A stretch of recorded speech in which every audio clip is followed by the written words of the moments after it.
Roger here with Creating with Your Spiritual CWYSU.com, CWYSU.com. Thank you for joining me here on this. I'm doing a very brief live.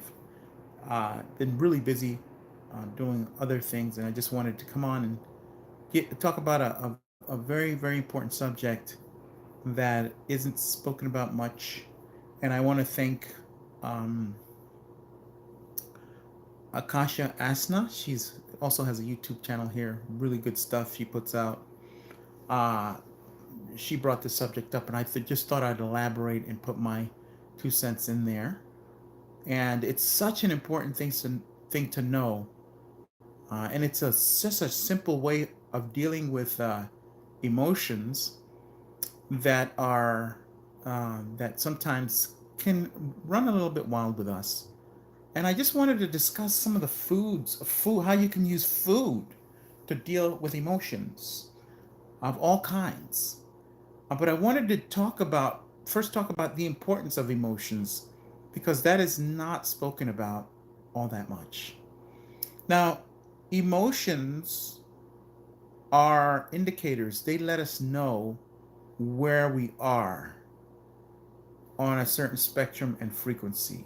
They let us know if we're in danger, you know, they let us know when we need to do certain things. So here's how emotions will help us in a very very obvious way. You're crossing the street and there's a car. You look, and it is the emotion of fear that tells you to pick up the steps, put some pep in your steps, so you can get over to safety. Right? So that is how they help us. They help us to keep us safe. They also help to tell us what is going on inside of us so that we can do the right things. If we're feeling sadness, that's over a certain thing that has occurred. That's our subconscious's way of telling us that this is how this should be seen, or this emotion is what you need to have so that you take the right action for what needs to be done for it. So that's one of the ways emotions help us in this physical realm. Emotions also are the way that we become spiritually advanced. It is the emotions that carry us over into the spiritual realm because they stretch into this from the spiritual to the physical and back. And so emotions are the mechanisms of growth so that we can advance. And as we advance as a collective, it is through our emotions that we will do that. Now, there are beings, and if you watch this channel, you know I talk about we're not alone. And I talk about interterrestrials, beings that share this planet with us, extraterrestrials, beings that are, I guess I'll have to cut down on the hand move because it's kind of phasing out the camera. Extraterrestrial beings that are not from this particular planet, but that are visitors. And we now know, just in case you're like, "Ooh, I think you're way off, going off the deep end." We all know that this is, if you would have to be living under a rock to not know that we're not alone. The Pope came out in 2018, 2017, and told you we're not alone. The President of the United States last year says that the United States is preparing an outer space defense force. Against who? Okay, these are things. So you must be mindfully aware of what is going on the planet because we can no longer afford to be in ignorance because the information is being sent to us every day. And so we must start opening our eyes and realizing that the things that were considered out there and in movies years ago were actually trying to tell us that we're not alone and that we share this universe and even this very planet with other beings that you cannot see with your five common normal senses. Those senses are good for the material things. Your eyes, these two eyes, are good at seeing physical things. Your ears are good at hearing audible sounds. Your nose are good at smelling things that are have more of a physical nature to them. Okay, so and these beings exist, many of them, just outside the frequency of light where we can't see them, and they exist in dimensions that are right here, but that are not in the same reality or hologram, as they say. A hologram is just a way of saying a reality that's created and projected. And our reality is created and projected from our subconscious mind. We make that. So these are things, and I'm speaking this way because uh, we are no longer,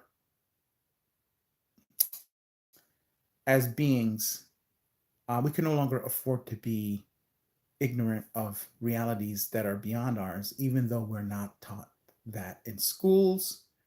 And of course, your churches, our churches, and all these other organizations divert us away from what is real, and their purpose is for us to feed our energy to other forces. So there's evidence there if you look at it. I just mentioned two things. These articles can be researched very easily because they're in the information is now there. So these emotions help us to reach into the spiritual realm, and they help us to grow. I will not provide the details of that because it's too complex and it would take a long time, and it would this video would fall off the wheels if I really got into it. If you're interested, um, you certainly I can certainly provide you with information if you just ask in the comments. So there are beings such as, I will call them the unenlightened zetas or the unenlightened grays. I say that because there are beings that are of the zeta reticuli, uh, uh, let's just say faction, that are enlightened. They're not all negative agenda beings. And that goes for the draconian beings and the reptilian beings, and those, they're not all negative agenda beings. But I always tell people we're not advanced enough as a collective to tell the difference, so stay away from all of them. Because until we become telepathic and until we are able to read energy, that's the key. Until we have those two abilities completely online, we will not be able to tell the negative from the positive because they can mask themselves, the negative ones. The positive ones, you probably will never see positive reptilians unless you are already there with your abilities to be able to detect. Then they'll come to you because they know you have the ability to know who they are. The positive agenda ones will not come to you because you will not recognize them from their negative agenda counterparts, and that's not something that they're interested in. They're not interested in. They are just as much in line with the advancement of humanity, talking about the positive agenda beings, as some of the beings that we know that are helping us in our evolution. So the beings, to get back to the point, I always have to make these little points because subjects like these, like I said, can fall off the rails really quickly if you mention things and then you don't clarify them. So it's very important. So there are beings who focused mainly on the intellect, developing the intellect, and completely rejecting and suppressing and getting completely suppressing the emotional side for advanced intellectual abilities. So the problem with that is these beings then become unempathic. They can't really feel, and they don't have the ability to to feel and to have compassion and empathy for other beings. They don't have that capability. And they also, many of them have gotten to a point where they can no longer grow. Their growth stunted. And yes, with that high intellect, you can develop really, really, really advanced technologies that can help you bypass some of the things that you can't do unless you have spiritual awareness. But there comes a time where the rubber hits the road and the ceiling hits, and just intellect cannot get you any further up along the ladder. And so you're stuck. So a lot of these beings, the unenlightened Zeta, unenlightened Greys, and unenlightened reptilians, and unenlightened draconians, and a few others, are now at the point where they cannot evolve anymore because they don't have the spiritual component, which is driven by emotions so that they can advance. So yes, they're very advanced technologically, but even the technology has a window as well. So those beings and those collectives that have focused on developing their spiritual sides through their emotions become very advanced. And when they create technology, it is often way more advanced than anything that the unenlightened beings could ever think of creating. Because that imbalance comes to the chickens, for being imbalanced in that way, comes to roost. And then they start, once they become advanced and the window hits, they start trying to find ways around spiritual growth. They try to bypass it. And you know what ends up happening?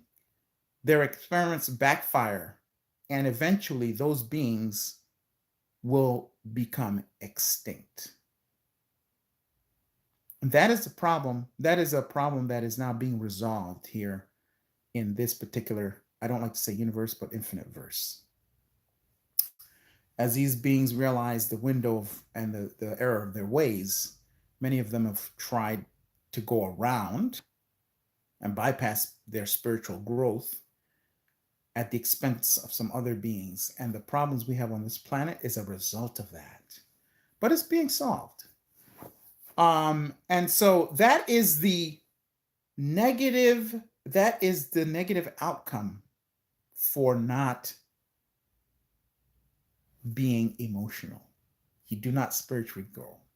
Fortunately, human beings are spiritual beings, and we're beginning to evolve emotionally. We're beginning to evolve emotionally and spiritually, rather spiritually through our emotions. Now let's get to the subject at hand and talk about emotions. Here's a simple way to deal with emotions, because the thing with emotion is that they can be very difficult at times. They can be a runaway horse that you're trying to catch all the time, right?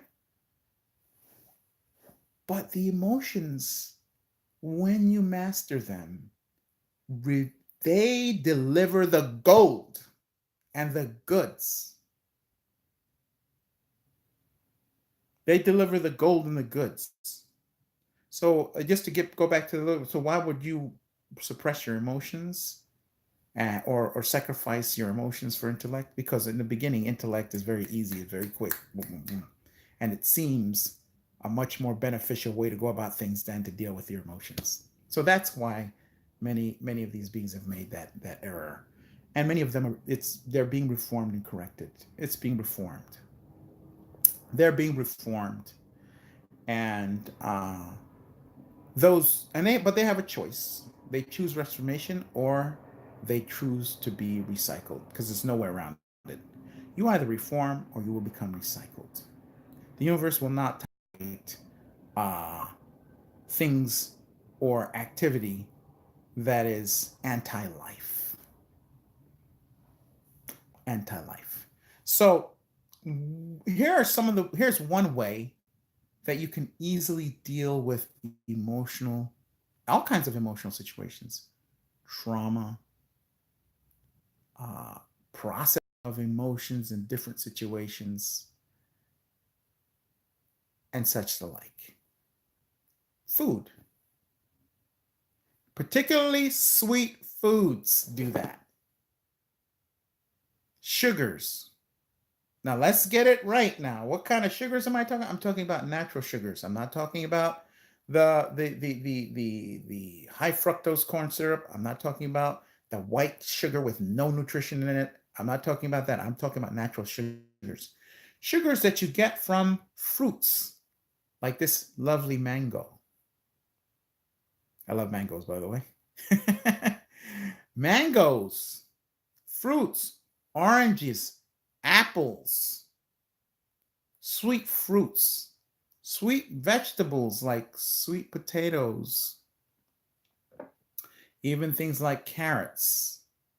They help the mind and the emotional body to process all of this.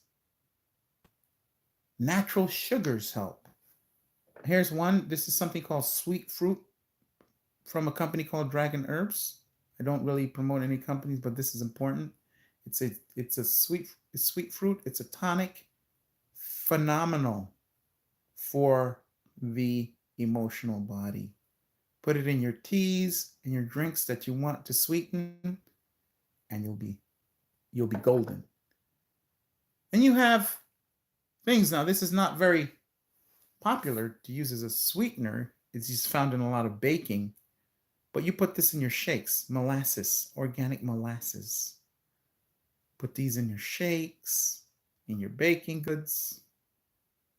I sometimes use it in teas, by the way. It has a different taste, but if you mix it in with those things, fantastic. The most rich product in potassium is molasses.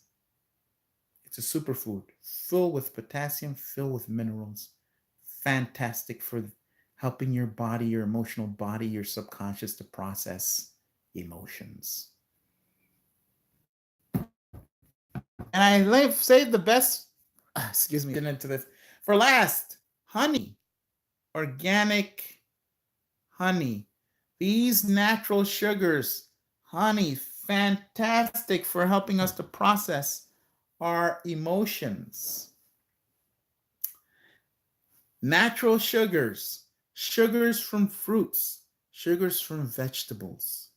So when you are having a rough time, especially now we're evolving and you're doing your inner work and you're releasing experiences that no longer serve you, emotions that no longer serve you, situations that are not in line with your reality anymore.